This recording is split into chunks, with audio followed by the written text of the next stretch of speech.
ရိသတ်များအားလုံးပဲမင်္ဂလာပါရှင်နင်း Audio Book Channel လေးကနေကြိုဆိုလိုက်ပါတယ် Channel လေးကိုအားပေးနေကြတဲ့ပရိသတ်များအားလုံးကိုစိတ်နှလုံးသားရချမ်းမြေ့ကြပါစေရှင်ပရိသတ်များရှင်အိုင်ကျူနဲ့အေကျူကို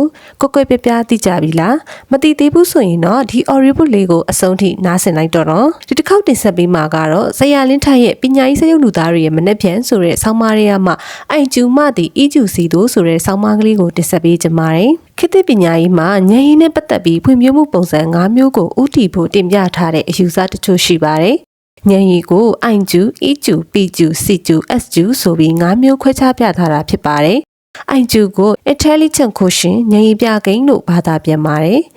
လူတစ်ယောက်ရဲ့ဉာဏ်ရည်ကိုစနစ်တကျတိုင်းထွာပြီးရရှိလာတဲ့အဖြေကို quotient အနေနဲ့ရည်ညွှန်းလို့အိုင်ကျူဆိုပြီးခေါ်ဆိုတာဖြစ်ပါတယ်။20ရာစုအစောပိုင်း1900ခုနှစ်လောက်မှာစတင်အသုံးပြုခဲ့တဲ့စကားလုံးတစ်လုံးပဲဖြစ်ပါတယ်။ဉာဏ်တွေကိုအမျိုးအစားတွေမခွဲခင်ကအိုင်ကျူဟာရေပန်းစားပါတယ်။တမယိုးကျပညာရေးစနစ်တွေရဲ့ရလဒ်တွေဟာအိုင်ကျူကိုရည်ညွှန်းပါတယ်။အိုင်ကျူနှိမ့်ခြင်းအိုင်ကျူမြင့်ခြင်းဟာစာမေးပွဲရလဒ်နဲ့ဓာတ်ရိုက်ဆက်ဆက်တယ်လို့ရေဘူးရဆိုနိုင်ပါတယ်လက်ရှိမြန်မာပြည်ရဲ့ပညာရေးစနစ်မှာဆိုရင်အိုင်ကျူမြင့်သူတွေမျက်နှာပန်းလှပါတယ်အမှတ်ကောင်းရေးဂုဏ်နှုမြများရရေးအဓိကဥတီရဲ့ပညာရေးစနစ်တွေမှာလူတော်တရားအဖြစ်သတ်မှတ်ခံရဖို့အိုင်ကျူမြင့်မှုသာလိုအပ်ပြီးကျန်တဲ့ဉာဏ်ရည်လေးမျိုးဖွံ့ဖြိုးဖို့မလိုအပ်ပါဘူးအီကျူဆိုတာကတော့ emotional quotient စိတ်လှုပ်ရှားမှုဉာဏ်ရည်လို့ဘာသာပြန်တဲ့အီကျူဟာ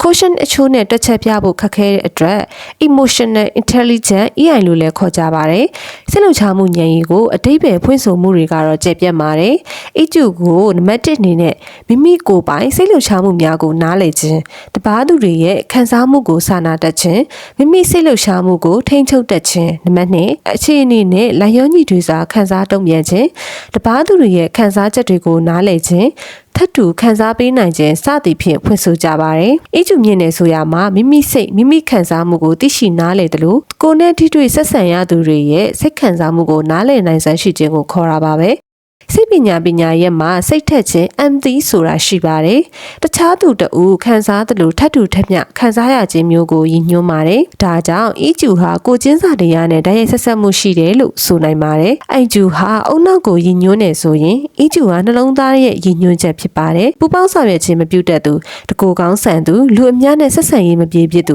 စတဲ့စကားရက်တွေဟာအီကျူနှိမ်ပါခြင်းကိုကိုစားပြုတဲ့စကားရက်တွေလို့ဆိုနိုင်ပါတယ်။အိုင်ကျူမြင်မာသူတိုင်းအီကျူမမြင်မာကြပါဘူးလွန်ခဲ့တဲ့နှစ်90လောက်ကတည်းကအမရပူရမဟာခန္ဓာယုံစာတင်တိုက်ရဲ့ဆောင်ပုံမှာစိတ်ကောင်းရှိဖို့ကပထမလို့ဆိုရပြီးစတက်ဖို့ကတသမလို့ဖော်ညွှန်းထားပါတယ်အီကျူအိုင်ကျူနဲ့ဆက်ဆက်ရရင်စိတ်ကောင်းရှိခြင်းဟာအီကျူမြင်မာခြင်းနဲ့ဆိုင်ပြီးစတက်ခြင်းဟာအိုင်ကျူမြင်မာခြင်းနဲ့သက်ဆိုင်ပါတယ်အိုင်ကျူထက်အီကျူကပုံမှုအဓိကကျတယ်လို့ယူဆရမှာပဲဖြစ်ပါတယ်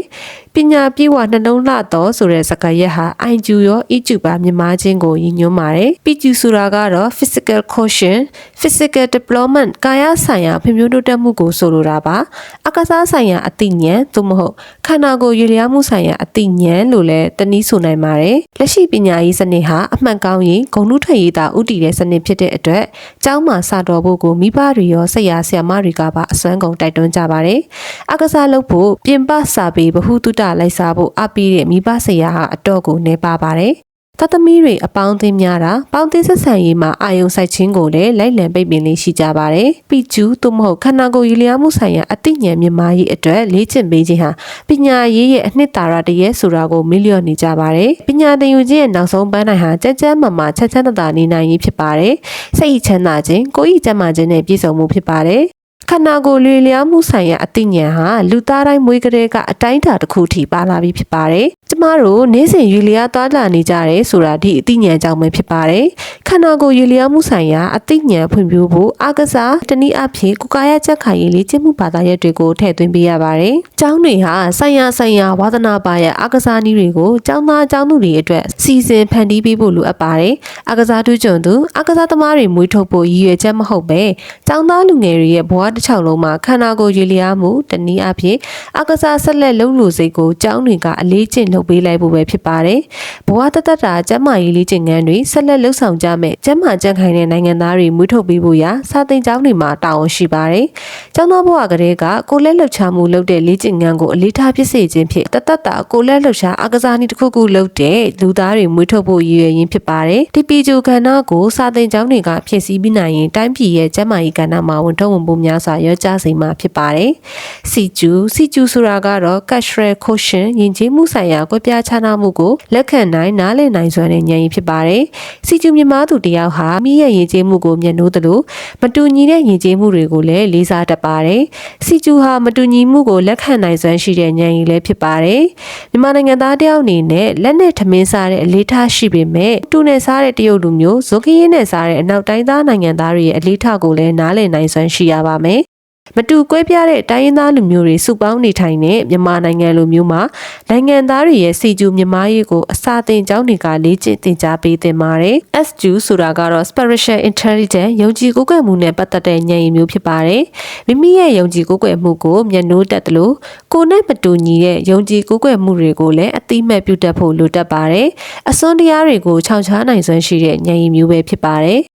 စီကျူနဲ့ SU ဆိုတာကိုတူကျုံပြောရမယ်ဆိုရင်ကဘာကြီးကကျင်းပြီးကျုံလာနေတဲ့ဒီဘက်ခေတ်ကဘာကြီးမှာမတူကွဲပြားခြားနားမှုတွေကိုလက်ခံနားလည်နိုင်စွမ်းဟာအလွန်တရာအရေးကြီးလာပါတယ်။ဗဟုကဘာကြီးမှာလိန်ကွဲပြားမှုလူမျိုးကွဲပြားမှုကိုယ်ကွယ်ရာခြားနားမှုတွေအပေါ်မှာနားလည်သဘောပေါက်နိုင်စွမ်းရှိဖို့ကတော့စီကျူနဲ့ SU ဟာအရေးပါတဲ့အခန်းကဏ္ဍမှာပါဝင်လာပြီဖြစ်ပါတယ်။အမြင်မတူကွဲပြားမှုတွေကိုနားလည်နိုင်ပြီးညှင့်ယူနိုင်စွမ်းကိုယဉ်ကျေးမှုမျိုးစုံပညာရေး Multicultural Education နေနဲ့ပေးစွမ်းနိုင်ရင်တော့ယဉ်ကျေးတဲ့တိုင်းပြည်အဖြစ်ကမ္ဘာအလယ်မှာဂုဏ်တက်နိုင်မှာပဲဖြစ်ပါတယ်။ကဲပရိသတ်များရှင်ဒါဆိုရင်တော့ I2 နဲ့ E2 ဆိုတာကိုရေပူရအဖြစ်နားလည်သဘောပေါက်လိမ့်မယ်လို့ထင်ပါတယ်ရှင်။အခုလိုနားဆင်ပြီးကြတဲ့ပရိသတ်များအားလုံးကိုလည်းအထူးပင်ကျေးဇူးတင်ရှိပါတယ်ရှင်။